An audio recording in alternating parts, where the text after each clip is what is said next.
different types of potentiometers. In general, you just got volume and tone. Other people use different things. This one's actually a volume and then a blender, opposed to volume. And then you take it from there with the hand. Some people use different things, meaning like you can use these and actually switch them in and out of phase, meaning north and south pole, like this one might be running off south and south, or south and north, and north and north, and all those kinds of things. So you can change that around. But ultimately, yes, it's the metal string picked up by the vibration off the magnet, amplified through the coils, and that takes it on in. Pickups are something that I've always known about, but as far as more of the science to it, I've gotten more into it more recently. There's a buddy of mine that's also a vet, Army vet. He's also a math professor. And when I start asking questions like that, he'll start to, well, so-and-so theorem of this and that. And I'm like, dude, look, just tell me what's going to make it rock and roll. I don't know what else. I don't know what else to ask. But for example, okay, so that one. This is the neck pickup. This is both. This is just a bridge. So you can tell there's a difference there all the way across. I wanted a reason to change this anyway.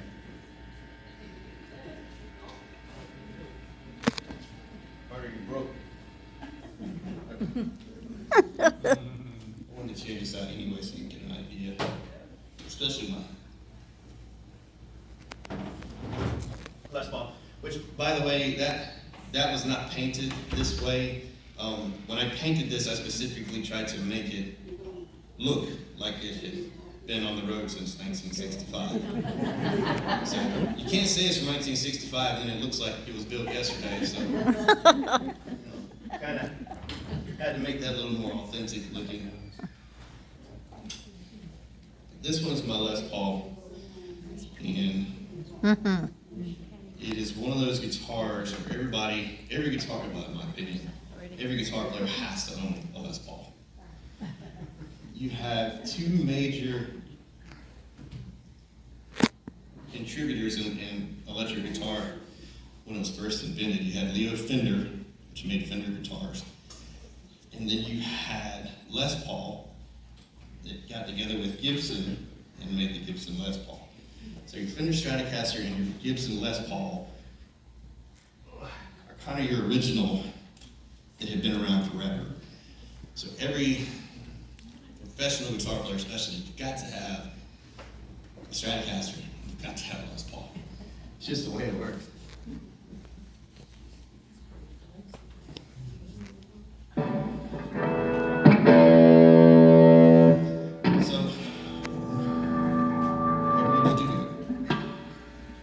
This one kind of the same thing. So this one's just a bridge pickup. And you can always tell there's a difference in sound. This is both.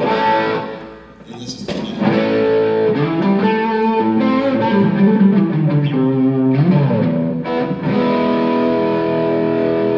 You do also have effects that go along with it.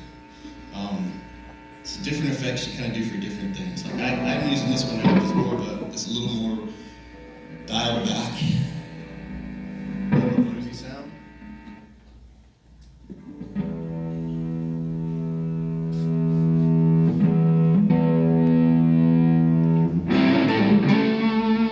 That one's a little heavier than that, but it's a little more of a vintage.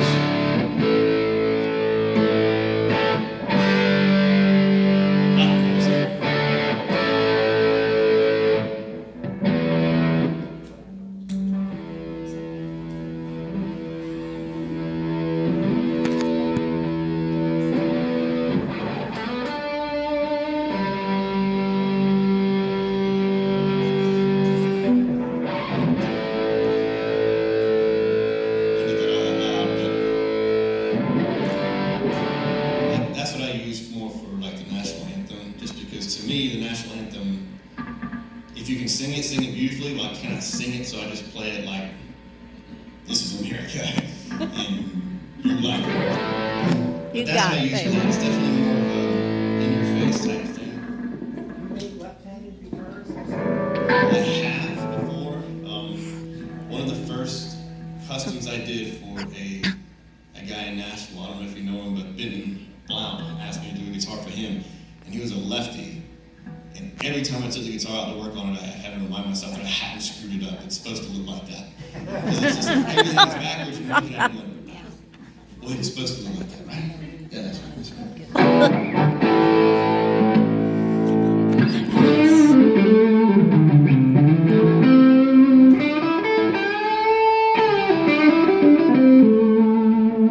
And this one,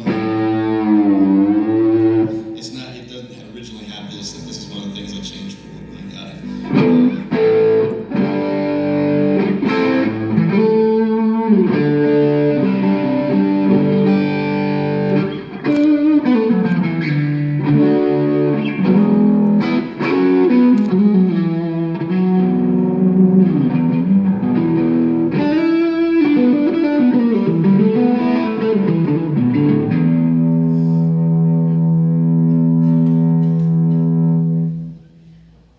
So, ultimately, when I try to get these things done, most of the time before I even have them done, somebody's already spoken for them, they pick them up. I usually don't have them around very long. This one, the only reason I probably still have it is because I actually pulled it off being for sale just because I think it's really cool. So I'm gonna keep it around until my wife gets mad enough to say, "You can sell it or not." So I got that one. This one is almost done, probably within a day or two of work of being done. Right now, I also have one for Evans. I have the 911 guitar that needs to be done by September. The Woodstock one needs to be done by November. So it's constantly a rolling thing. And then right now, I still work for the state fire marshal's office. So and married, and then I have a son, and then my son plays baseball, and he also is in horseback. And so there's a lot of times that it winds up being that it's in the middle of the night and I'm working on a guitar, or in the kitchen on the dining room table. My wife really loves it when I guitar on the dining room table. So, but she puts up with it. She likes me, I think. Yes, ma'am. Do you ever do those guitars that do not require electricity?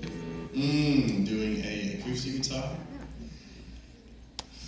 Acoustic guitars get a little outside of my pay grade. Okay. And the reason why is that everything is designed very similar as far as the way it plays. But the body, when you look at one, it's all made by steaming that really exotic wood and bending it. To me, that just seems so foreign. I don't even understand how that works. I've watched guys do it. I've seen plenty of tutorials about it, and maybe eventually. But there's a lot of finesse that goes into an acoustic guitar. And especially when I'm building an electric guitar and it's a relic guitar, it's pretty good, because even if I slip with my screwdriver and stab it or something, it's like, oh, well, this looks that much more beat up. It's more character. But with an acoustic guitar, it is, and it's, acoustic guitars too get very hung up on brand names a lot, and it's just because you have these luthiers that have been doing this for 20 years, 30 years, 40 years, 50 years, and their guitars are just, I mean, when I say works of art, I mean, they will take 6 months to do one guitar. Now, granted, they'll sell a guitar for $30,000, but it truly is amazing, and I don't know that I think I'm qualified for that quite yet.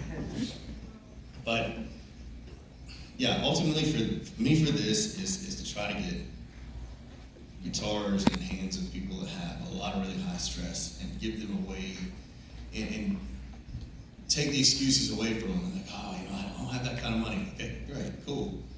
You know what? Let's just do one for just parts then. Just parts cost for guitars. You know, especially ones that I know that are really could benefit from it. I know a few that are injured actually. They used to play guitar and they get injured and can no longer play. If at all possible, I've tried to help guys take ways and building these things where if there's something we can do to make them be able to play it again. If there's one guy I know now that he's in a wheelchair, and his frustration is he loves to play, but when he's sitting in his wheelchair and tries to put his guitar in his lap, it doesn't sit just right. So, what are you doing? Oh, it's catching. So So he gets really frustrated trying to put the guitar in his lap. So I've even talked to him about designing one where I'm going to cut out like an L shape so that it can sit over top of the railing right there. Is the handrail on the side so that he can try to get it back a little farther and sit and play it. And his injuries did come from overseas, so I'm sure he could use some stress relief in ways of things and getting his mind off everything. So let's do this then. I'll play one thing, so I promised somebody I'd play one thing for him. And then, Ms. Baker, I know you said you play. You're welcome to come up here. You can show us some Hendrix, that'd be good. Like one of them acoustic guitars you was talking about? Yeah, that's the one that's above my pay grade. Right? So we haven't gotten it quite yet. But you're welcome to if you'd like to. Anyone's welcome to come up here and touch, hold, pick up, it doesn't matter. Like I said, my guitar, I try to really build these guitars where I'm not one to baby anything. I don't know if that's the army in me or what, but to me, if a piece of equipment I own can't live up to the way I need to use it, I need a different piece of equipment. So these I typically build, and even when I do the beer truck, I try to do it where it doesn't take fingerprints. You're not having to polish these things all the time. You pick it up, you play it, it should work, you put it down. The electrical on these things, I go very, very, very simple. Now, even if somebody called me, most people anyway, if you called me and you said that was an issue and you were in California, I could probably walk you through how to fix it if something goes on with the electronics. It's just a whole, I don't get into the whole, these days it seems like everything's more and more and more and more and more electronics, and even guitars are that way. I've seen them now where it has heat sensitive stuff, so you can turn your volume up, you push and slide. What happens when it breaks? I don't even understand how that works. So I try to keep mine extremely basic. I don't wire in more than I have to. To me, simple is just better. But anyway, we'll play this one thing, and then if you guys have questions, I'll be glad to answer questions. If you want Carter to do a dance or a jig, he'll be glad to do that. If anybody wants to come up, touch, play, look at, ask questions, feel free to.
Too boring or anything. No, you weren't. Well, that's fascinating to me. I hope all of you got something out of that. I saw Les Paul, B.B. King,